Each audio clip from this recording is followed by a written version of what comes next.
to my channel. أنا روان داش. هاي، زمان كنت فاكرة إن أغرب حاجة ممكن تحصل بعد 10 سنين هي إن هم يخترعوا عربيات بتطير أو إن يكون في روبوت ممكن يتكلم. بس لا، في حاجات أغرب من كده بكتير، زي مثلا الحفلة دي. في الأول ممكن تقولوا لي روان قصدك إيه؟ دي حفلة عادية جدا والناس مبسوطة، بس أحب أقول لكم إن دي مش حفلة عيد ميلاد ومش حفلة خطوبة ولا حفلة جواز، دي حرفيا حفلة What؟ اتوقع مش محتاجه اشرح لكم يعني ايه حفله طلاق. ناس بيتجمعوا مع بعض ويجيبوا كيكه ويعملوا حفله بمناسبه ان هم اتطلقوا. فعشان كده في فيديو النهارده هتصل بمخبزين، مخبز غالي ومخبز رخيص، وهقول لهم ان انا اتطلقت وهطلب منهم يصنعوا لي كيكه، بس مش اي كيكه، هطلب منهم يصنعوا لي كيكه لحفله طلاق، وهنشوف ايه التصميم اللي هيعملوه لي الكيكه ومين هيعملها احسن، المحل الغالي ولا المحل الرخيص. واخيرا وبعد يومين من الانتظار احب اقدم لكم الكيك من اغلى محل، وطبعا في عندي هنا الكيك من ارخص محل. من كتر ما الطلب بتاعي كان غريب جدا، مفيش مخبز كان راضي يعمل لي كيكه لحفل الطلاق، وكتير اعتذروا وقالوا لي احنا مش هنقدر نعمل الطلب ده، وفي ناس اصلا ما ردوش بالمره. مش عارفه لو ده علشان يمكن كانوا فاكرين ان انا بهزر او بعمل فيهم مقلب، الله اعلم. لحد ما في الاخر واخيرا لقيت مخبزين وافقوا ان هم يعملوا لي كيكه لحفل طلاق. طلبت منهم يعملوا لي كيكه من خيالهم هم، وده معناه اني مش عارفه شكل الكيك هيكون عامل ازاي، ومش عارفه الكيك هتكون بطعم ايه. كل اللي قلته لهم ان انا عايزه الكيكه تكون 3D، وعايزه الكيكه تكفي 4 اشخاص، وعايزه الكيكه تكون لايقه على حفله طلاق. سعر الكيك من اغلى محل كان 450 درهم اماراتي، والكيك من ارخص محل كان سعرها 350 درهم اماراتي. جماعه دلوقتي مش عارفه افتح اي واحده فيهم، بجد محتاره جدا. اوكي خلونا نشوف. اوكي خلونا نفتحها، بسم الله. مش عارفه ليه متوتره جدا وقلبي قاعد بيدق بسرعه. او ماي جاد. اوه ماي جاد، مستحيل يا جماعه، الكيك شكلها يجنن. لما اقول لكم اني ما كنتش متوقعه ابدا ابدا ابدا انه الكيك هيكون شكلها عامل كده. مش عارفه انا كنت متوقعه ايه. كنت متخيله انه الكيك هيبقى عليها عروسه وعريس، والعروسه مثلا بتضرب العريس ببوكيه ورد او بتزقه من فوق الكيك. تخيلاتي غريبه جدا انا عارفه، بس ان هي تكون كيكه والعروسه بتدفن العريس، لا لا لا لا. صراحه انا لازم اقول ان فكره الكيكه عبقريه، زائد ان ريحتها حلوه قوي. حاسه ان طعمها هيكون حلو. اولا عندنا هنا عروسه ماسكه بوكيه ورد، وفي الايد الثانيه ماسكه الاداه اللي بيحفروا فيها، انا بجد مش عارفه اسمها ايه، وبتحفر حفره في الارض والعريس مدفون جوه. وجوه الكيك في الباودر ده اللي تحسوه كده زي كانه تربه. جماعه باين جدا ان اللي عمل الكيك دي حط فيها مجهود مش طبيعي. شوفوا ازاي عاملين للعروسه تسريحه شعر، حتى السلسله اللي العروسه لابساها شكلها يجنن ومعموله بجد باحترافيه. جماعه في حاجه مريبه قوي وغريبه، ان العروسه بتدفن العريس وفي ابتسامه طويله عريضه على وشها. لو ركزتوا على ملامح وشها هتتاكدوا ان العروسه دي كانت بتخطط للحظه دي من سنين. احلى حاجه بقى ان هما كاتبين على الكيك فري ات لاست، يعني واخيرا بقيت حره. شكل العريس مضحك جدا. شوفوا وشه يا جماعه، شوفوا وشه، ورسمين له وش بيضحك. يعني انا مش فاهمه، تحسوا ان هو كان عارف ان ده هيبقى مصيره. حبيت كمان ان هما اضافوا السله دي، اتوقع دي المفروض تكون زباله. انا كنت طالبه ان الكيكه تكفي ل4 اشخاص، وبصراحه حاسه ان حجمها هيكفي اكتر من 4 اشخاص بكتير. او ماي جاد جماعه، انا لسه واخده بالي ان السله دي فيها تي شيرت وفيها بنطلون. هحاول اطلع التيشيرت من غير ما اقطعه. شوفوا يا جماعه، ده حرفيا تي شيرت العريس. ده ممكن يكون اصغر تي شيرت شفته في حياتي.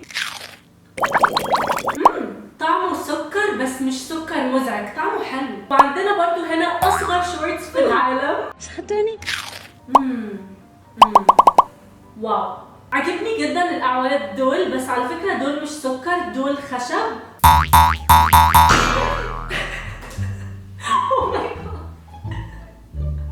اوكي العريس عندنا هنا عباره عن راس. اوكي انا اكلت حته من خده وبصراحه طعمها حلو، طعمها عامل زي اللبان. اوه واو، انا كنت فاكره ان هما مش هيعملوا جسم العريس بما انه مش باين، بس شوفوا ازاي عاملين بدله كامله وحاطينها تحت وحاطين عليها تراب كتير علشان يبان كانه مدفون. اما بالنسبه للعروسه فهي كلها مصنوعه من السكر القابل للاكل. الحاجه الوحيده اللي كان نفسي يعملوها زياده على الكيك دي ان مش كلها يكون ابيض، كان ممكن يحطوا الوان زياده، او كان ممكن مثلا يحطوا في الفراغ ده حاجات اكتر. عندي فضول كبير جدا جدا افتح الكيكه دي واعرف شكلها وطعمها، فخلونا نقص الكيك. اوكي هبدا اقصها من هنا.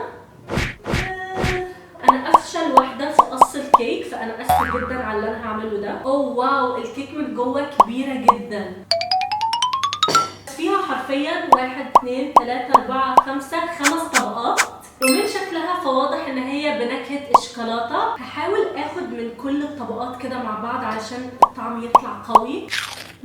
جماعه طعمها يجنن، طعمها تشوكلت وكمان فيها كريمه البندق. من غير مبالغه انا ممكن بجد اخلص الكيكه دي لوحدي. خلوني دلوقتي اقول لكم رايي بكل صراحه عن ارخص كيك. بالنسبه للشكل فانا حبيت شكلها جدا، كان باين جدا المجهود اللي هم حاطينه علشان يعملوا الكيكه دي. فبالنسبه للشكل هديها 8 من 10، اما بالنسبه للطعم هديها 8.5 من 10.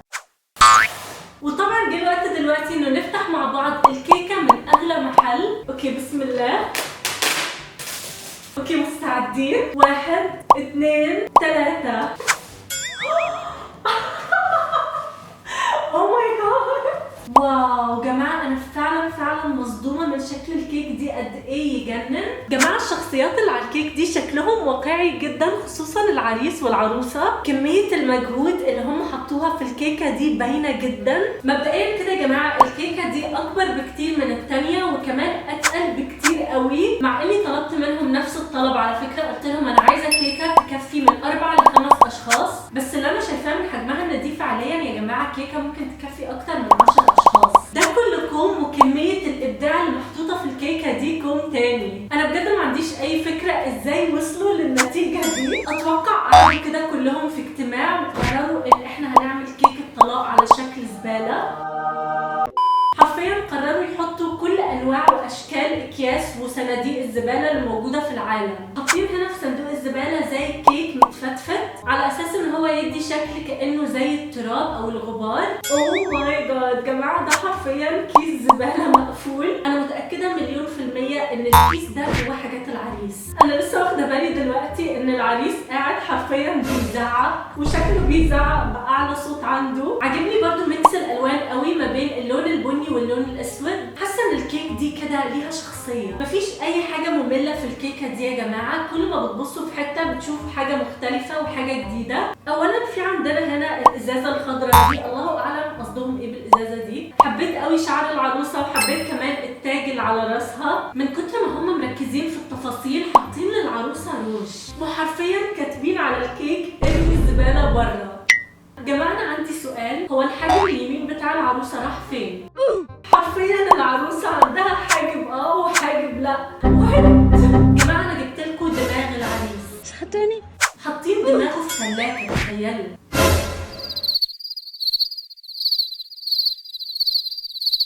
طعمها رهيب بصراحه. عجينه السكر في الكيكه الارخص طعمها كان احلى. دي تحسوا ان فيها سكر كتير قوي، بس لسه لازم نجرب طعمها، فخلونا نقطعها. اوكي مش عارفه اقص الكيك منين بصراحه، لانه شكلها حلو قوي من كل الاتجاهات.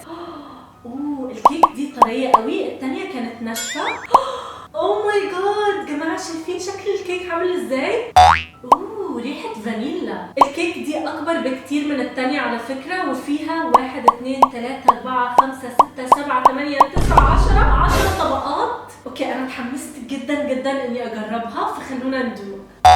اوه ماي جاد، انا مش بهزر لما اقول ان دي ممكن تكون اطعم كيكه دقتها في حياتي. واو واو واو بجد واو. الكيك طريه جدا وجوسي قوي قوي. اوكي انا عرفت هم عاملين ايه، هم خالطين نكهتين مع بعض، وتحسوا ان هم مشربين الكيكه في سائل، فالكيكه طالعه طريه وكريمي قوي. في طعم فانيلا مع طعم ليمون. بالنسبه للابداع في الكيكه الغاليه فاكيد هتاخد مني 10 من 10، لانه فعلا حاسه ان الفكرة مميزة وغريبة.